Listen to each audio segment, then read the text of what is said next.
नमस्कार बंधुओं। पहली मेरी प्रेस कॉन्फ्रेंस है और वैसे तो मुलाकात लगभग आप सब लोगों से लगातार होती रही है। आज प्रमुख रूप से दो एक मुद्दों पर आप लोगों से बात करनी है। पहला तो मुद्दा यही मैं ले रहा हूँ कि पूर्व रेल मंत्री को सीबीआई ने जो क्लीन चिट दिया है, कहीं ना कहीं इसके पीछे कुछ ऐसे तथ्य उभर कर आ रहे हैं जो आप लोगों के सामने रखना आवश्यक है। रेलगेट मामले में सीबीआई द्वारा पूर्व रेल मंत्री पवन बंसल को क्लीन चिट दिए जाने पर एक बार यह पुनः प्रमाणित हो रहा है कि सीबीआई किस प्रकार कांग्रेस के हाथों का खिलौना बन गई है। यह बात भी उभर कर सामने आ रही है कि इस क्लीन चिट के पीछे कहीं पीएमओ या पीएम यानी प्रधानमंत्री को बचाने की कवायद तो सीबीआई नहीं कर रही है।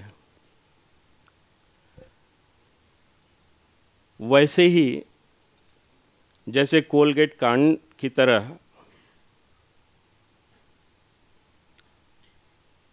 इस रेलगेट कांड में प्रधानमंत्री की भूमिका तो नहीं रही है, प्रधानमंत्री कार्यालय की। जिस प्रकार अश्विनी कुमार पीएम या पीएमओ को बचाने के लिए उनको मंत्रालय से हाथ धोना पड़ा है, हमें ऐसा लगता है कि ठीक उसी प्रकार पीएमओ की भूमिका को छिपाने के लिए सीबीआई द्वारा पूर्व रेल मंत्री को क्लीन चिट दिया जा रहा है। रेलवे बोर्ड के सदस्य और रेलवे बोर्ड के चेयरमैन की पदोन्नति जो मंत्री पद के बाद का सबसे बड़ा पद और भारत सरकार का संयुक्त सचिव के इक्वल पोस्ट होता है, उसकी बोली कांग्रेस नेता और पूर्व रेल मंत्री रहते हुए लगी तो नहीं थी रेल मंत्री द्वारा, जिसके लिए करोड़ों रुपए दिए गए। उसमें सीबीआई ने उनके भांजे को तो आरोपी बनाया है, लेकिन इस घिनौने कृत्य के लिए सीधे जिम्मेदार तत्कालीन रेल मंत्री को क्लीन चिट कैसे दे दिया गया। लगभग सीबीआई के पास जो रिपोर्ट है उसमें ये कहा गया है कि 80 घंटे महेश कुमार और उनके भांजे के बीच में वार्ता हुई थी। यह वार्ता केवल उनके घर से नहीं बल्कि कार्यालय से भी हो रही थी। और आप समझ सकते हैं कि रेल मंत्री का जो रूम होता है, कार्यालय, जो उनकी ऑफिस यानी जहां वो बैठते हैं, वहां से बात हो रही थी।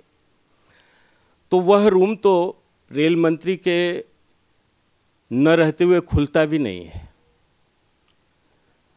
अगर रेल मंत्री कार्यालय के रूम से या घर से ये 80 घंटे बातें हुई हैं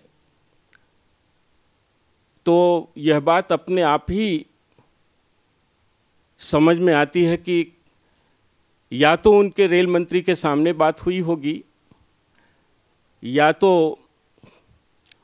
उनकी जानकारी में बात हो रही होगी।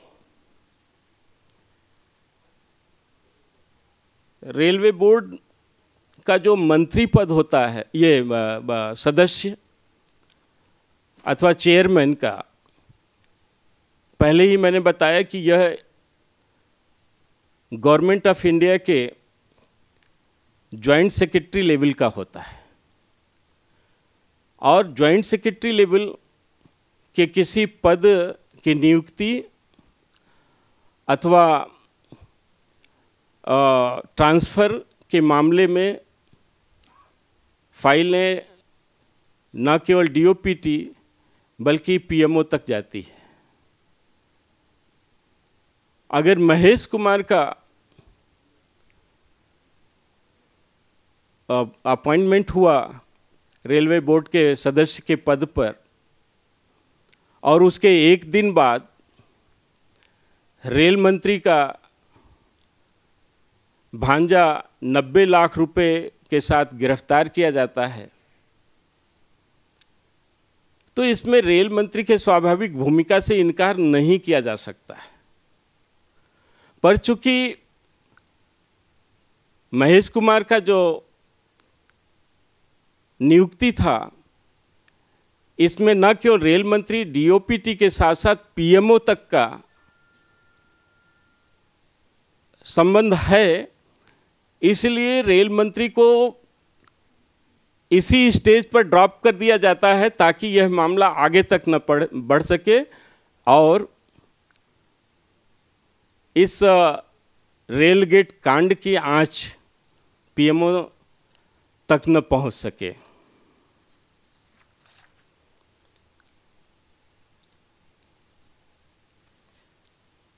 यदि सीबीआई अपने चार्जशीट में पवन बंसल का नाम शामिल करती तो इसकी पीएमओ के भी इस घोटाले में सहभागी होने की बात सामने आती और इस प्रकार पवन बंसल को क्लीन चिट देते हुए सीबीआई ने एक बार पुनः प्रधानमंत्री को बचाने की कोशिश की। हम मांग करते हैं कि सीबीआई पूर्व रेल मंत्री को भी अभियुक्त बनाए, तब ही वास्तविक सच्चाई सामने आ सकती है। यह बहुत गंभीर विषय है। इस पूरे मामले से भाजपा की इस मांग कि प्रधानमंत्री को इस्तीफा देना चाहिए, जो हम लोग पूर्व में भी इस पर प्रधानमंत्री के इस्तीफे की मांग कोलगेट कांड में जब लॉ मिनिस्टर अश्विनी कुमार के इस्तीफा के बाद उठा था, तो इस मामले से भी हमारी इस मांग का, जो हम लोग प्रधानमंत्री के इस्तीफे की मांग करते हैं, उसको बल मिलता है। दूसरी एक समस्या और है, बहुत दुखद घटना झारखंड में हुआ है। झारखंड के एक युवा पुलिस ऑफिसर और उसके ड्राइवर के साथ 4 उसके अंगरक्षक की जो हत्या हुई है, गोलियों से भून दिया गया है, वो शहीद हुए हैं। इस घटना से भी यह साबित हो गया है कि विगत मई माह में छत्तीसगढ़ की दरभा घाटी में हुए भीषण नक्सली हमले से कोई सबक नहीं लिया गया, बल्कि इस आशंका से भी आंखें मूंद ली गईं कि नक्सलियों पर दबाव बढ़ाने और पश्चिम बंगाल में पंचायत चुनाव को देखते हुए इलाके में नक्सलियों की मौजूदगी बढ़ सकती है। मित्रों, झारखंड में करीब 6 माह से कोई सरकार नहीं है और अब राष्ट्रपति शासन की समय सीमा पूरी होने से पहले जो लोग मिलजुल करके सरकार बनाने का गुड़ा भाग कर रहे हैं, वे नक्सल समस्या के समाधान के बारे में मौन क्यों हैं? यूपीए 2 द्वारा सत्ता संभालने के बाद से अब तक नक्सली हमले में 315 से ज़्यादा जवान और 100 से ज़्यादा आम नागरिक मारे जा चुके हैं और कई गंभीर रूप से जख्मी भी हुए हैं। इसके बावजूद आंतरिक सुरक्षा के लिए गंभीर खतरा बने नक्सलवाद के प्रति यूपीए सरकार कोई ठोस कार्रवाई नहीं कर पा रही है। सरकार नक्सलवाद जैसी गंभीर समस्या के प्रति गंभीर होने के बजाय नक्सलवाद का समर्थन करने वाले लोगों को महिमा मंडित कर रही है। ऐसे तथाकथित बुद्धिजीवी लोगों को जो नक्सलवाद का समर्थन अपरोक्ष रूप से करते रहे हैं, इनके बारे में भी सरकार को सोचना तो होगा ही।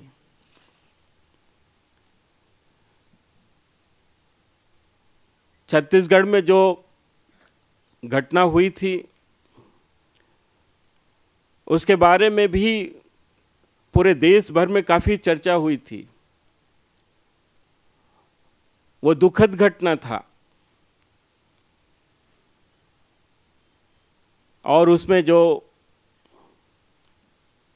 हादसा हुआ, जाने गई,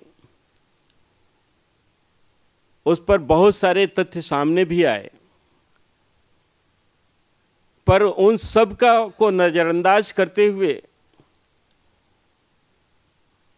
यूपीए सरकार की निष्क्रियता, ऐसा लगता है कि उनमें इच्छा शक्ति की, नक्सलवाद से लड़ने के प्रति इच्छा शक्ति की कमी है। यूपीए सरकार नक्सल प्रभावित क्षेत्रों के राज्यों को विश्वास में लेकर एक ठोस रणनीति बनाए और उसे अमल में भी लाए, तभी आंतरिक सुरक्षा के लिए नासूर बने नक्सलवाद का खात्मा हो सकता है। इसके लिए नक्सल प्रभावित इलाकों, खासतौर से जनजाति क्षेत्रों के चतुर्दिक विकास पर सरकार को बल देना होगा।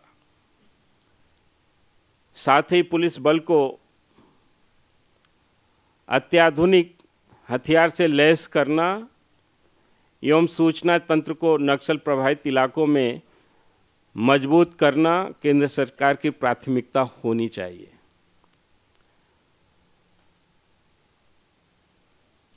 हमें ऐसा लगता है कि नक्सलवाद प्रभावित जितने भी स्टेट्स हैं देश में,